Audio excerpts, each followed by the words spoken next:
निशुम्भ शुम्भ गर्जनी प्रचण्ड मुण्ड खण्डिनी वने रणे प्रकाशिनी भजामि विन्ध्यवासिनी।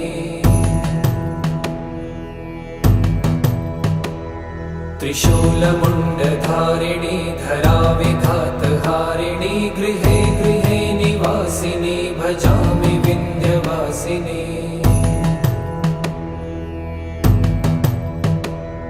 दरिद्र दुःखहारिणी सदा विभूतिकारिणी वियोगशोकहारिणी भजामि विन्ध्यवासिनी। लसत्सुलोललोचनं लतासनं वरप्रदं कपालशूलधारिणी भजामि विन्ध्यवासिनी। कराब्जदान